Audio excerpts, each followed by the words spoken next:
Tony Damian. And I'm Andrew Rich. And welcome to another edition of Himalayan Bites. Today we are very lucky to be joined by Maria Leftakis, the Chairman APAC of Morrow Sodali, who are, of course, a leading global consultancy specialising in shareholder engagement and corporate governance. But to me, Maria, you will always be the vote whisperer. I fondly recall all the great work you've done on some hard-fought vote campaigns that we've worked on together over the years. So thank you very much for joining us. That's very kind, Tony. Thank you so much. And I'm most happy about my coffee and being invited for a chat. Thank you too. Well, it's great to have you here. I'm going to cut right to the chase of it. If you're a firm, a company who is confronting an important vote, whether it's an M&A situation or something else, an activist, apart from hiring Morrow Sodali, what should that company be thinking about? Well, that's a really good question. And to me, it's so important to focus on sticking to getting the basics right. And what we find is that companies spend an extraordinary amount of time focusing on the transaction material, which is very important. But at the end of the day, for a transaction to succeed, it needs to be supported by its owners, who are the shareholders. And they are a very diverse group. So really doing that work early, being able to understand who your investors are, how they think about the transaction, how they're likely to behave, and also gathering as much intelligence and data as possible is absolutely essential, because as no surprise to you, Tony and Andrew, the investors you start with on day one are not necessarily the ones you end with. And so sometimes boards can have a level of comfort and confidence in their register because they've known them for a while, but it changes quite radically over the duration of the transaction. And so you've got a lot of merger arb funds coming in and others who might be looking to spoil the party. And so it's really important to do that work, that research work, and really understanding the register. And what's some of the good, the bad and the ugly that you've seen in the space? Well, I don't think we need to focus on the good, right? That's a recommended deal that gets through without much challenge. The fact is that I haven't seen many of those around in a long time. And, schemes became quite popular. You'd remember better than me, probably 15, 20 years ago. But in the last 10 or 15 years, I can't say that I know of any scheme that sort of reached completion without some level of challenge, contest, or obstacles. And they could be from existing shareholders to counter bidders or other pressure. Indeed. So going to the bad is having some of that, maybe having negative proxy advisor recommendations, but still being able to succeed at the end. Ugly is not actually completing the deal and the reputation of the board and management taking a big hit. So that's probably the ugly, and I think we've seen some of that recently too. Yeah, indeed we have, and you've been doing this a long time. What are some of the changes that you've seen? Yeah, actually the changes for me were most apparent just following the GFC. And I think that was a real catalyst in shaking up the way the market, particularly asset managers and owners, behave. And if you remember in the past, we tend to talk about superannuation funds and index funds as passive investors. That's actually a real misnomer, because at the end of the day, they're not going to sell out. So they're there on the register and they're extraordinarily active in engaging and voting. And so although they're not trading, they're actually very active. And so getting to know them really well and what they're thinking during a transaction is very important. Another thing we've observed is in the past, the board was revered. So if a board of directors made a recommendation, it was unusual to have that challenged. I think the new game hunting is how many director scalps you can gather. It's completely changed. So you find active fund managers, and we had the experience, 8 or 9 years ago with Rock Oil and some of that agitation with active fund managers prepared to challenge a board, to requisition a meeting, to put resolutions up. They're very happy to go on the public record now. That's a new thing, to voice that they're unhappy with a transaction. And that's really stressful for a company going through a transaction. And I think the other thing we've seen is even smaller investors banding together. And if they're really passionate about the company and what's happening, they're banding together and actually making their voice heard. So really challenging that headcount test. And we've seen quite a bit of that in the last few transactions too, like Nearmap and Netcom and ResApp and a few others. Director scalps, scary stuff. Yeah. Maria, one of the most significant changes I've seen in my 25 years of doing public M&A is just the increased use of social media and other modern forms of communication. What's your advice to clients in terms of the use of those mediums ahead of a shareholder vote? Well, I think as far as a company goes, it's a very risky endeavour to try and promote a transaction through social media, because you can control the message going out, but you can't control the response. And I think what we've seen companies doing extremely well is using their websites to get a message out, and other mechanisms like email and other channels their existing shareholders are familiar with to communicate with them. But when you think about social media like Facebook or Twitter and others, you're opening yourself up to risk. And as you well know, a shareholder or an outsider can say almost anything they like, but a company's very restrained and contained in what they're able to say in response. And so, I'd be mindful of that. But we have seen more of it. I think we see a lot in terms of passionate smaller shareholders using hot copper in a big way. But companies generally tend to use their website, and activists, some of them are using Twitter and Facebook, and that's been interesting. So GetUp in particular uses social media in that way. The other big development which you touched on a little earlier on is the increase of shareholder activism in this market. It's undeniable that it's here and it's here to stay. What do you put that down to? Good question. Well, at the end of the day, both asset managers and owners are looking to deliver sustainable returns over the long term.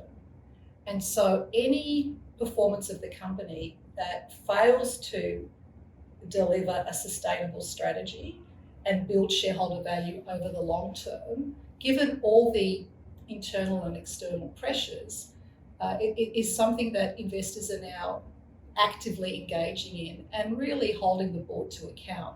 So in the past, and let me say, for a company, a polite conversation with a shareholder or a proxy advisor does not mean they have their support. It just means it's a polite conversation. But we're finding in particular this so-called passive funds, but also the active funds, because they've got to demonstrate performance to a lot of these, for example, sustainability or ESG measures. It's very important for them to be speaking to the board and management and being able to manage risk to ensure that shareholder wealth is protected and is delivering.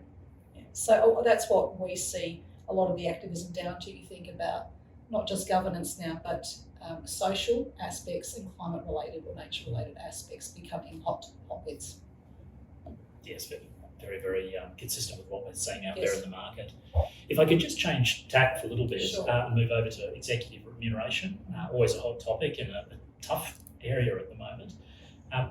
What's your advice to companies going into a remuneration discussion at an AGM? What are you seeing out there on the executive remuneration front?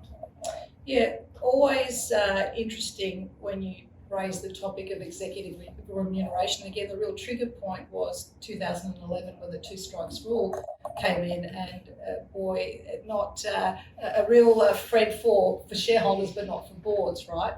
At the end of the day, it all comes down to pay for performance.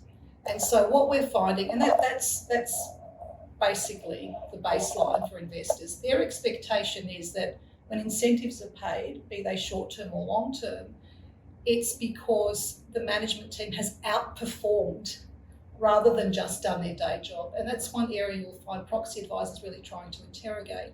So things that we saw in the last AGM season, and we put out a season review a few months ago that's got a lot more information in it. Which is a very good document. I'm going to jump in there. Right. I've seen it. It is a fantastic document. But things like, for example, one-off payments to investors, even for retention reasons, there's got to be very robust articulation of why, especially if it's cash and there's no performance connected to it. When you're looking at the inclusion, which is now a focus of a lot of the market on, let's have some non-financial measures in pay.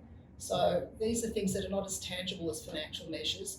And if the disclosure, this is where proxy advisors and investors are very focused, if there's not adequate disclosure, but there's a big payout on STI, then, well, I can't link the performance to your incentive. And so that really, I think we had last year 24 strikes. In the past 5 years, there's been 20 a year consistently. The year prior was 26, but a lot of it has to do with things like one-off grants. It's got to do with opaque or inadequate disclosure of targets and measures. It's got to do with the board exercising its discretion upward without there really being, again, sufficient disclosure for a shareholder to say, I get that. At the end of the day, they want the payout to the CEO or the executive team to match their experience. So if their experience is poor, but the management team gets a good payout, it's like, well, it doesn't sort of gel, and that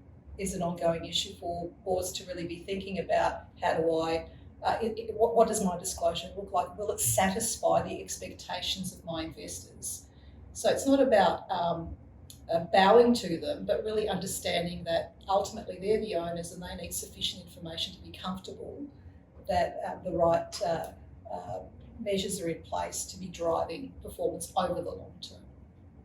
It's a tough area, Maria. Lots of great insights today, lots of wisdom and experiences, very evident to anyone watching this. To wrap up, though, a final question. You've done so many of these campaigns.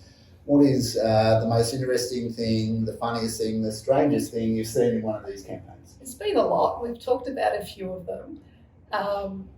Going back to that point about getting the basics right, a lot of companies and even investors assume that the process of voting is relatively straightforward. It's not. There are so many layers in the system, and you tend to find that even for some directors trying to exercise their own vote based on the broker they're with or their platform can be extraordinarily difficult. And so never assume or leave voting to the last minute, because sometimes there are challenges. One interesting story was a few years back, we were acting for a company. It had its largest shareholder growing its stake, wanting representation, not agreeing with the strategy. That resulted in it requisitioning a meeting or a number of meetings to try and get board representation. And I think this was their third try. They had some other friends on the register, but it would be their vote that would win them some board nominees. And so we'd done our calcs, and based on their shareholding or the shareholding of the shareholder and their friends, they would have won that meeting. But lo and behold, one of the shareholders didn't exercise the vote for all of their holding, and they didn't know. So even if you give an instruction, don't assume that a vote has been validly processed. And so it was funny. The meeting was taking place. The shareholder was really happy, thinking, "Yeah, we've won. Now we're going to step in." And then at the end of the meeting, you could see the faces drop. What's happened here? Because they lost as a result of actually not voting all their positions. And so that was, I think, a little lesson about never assume that a vote is in. You really need to check every step, every process, get a confirmation. So that was one of many stories, and others is shareholders writing very interesting and funny things on proxy forms if they're unhappy with anyone at the company, or sending in reply paid envelopes without anything in there, just wanting to get the shareholder or company to pay the postage because they've got a bee in their bonnet. Make you pay the postage. Well, there you go. Maria, thank you so much for your time today. What wise insights, a veteran of so many campaigns, the vote whisperer, Maria Leftakis. Thank you so much, Tony. Thank you, Richard. Thank you, Maria. I'll enjoy the rest of my coffee now.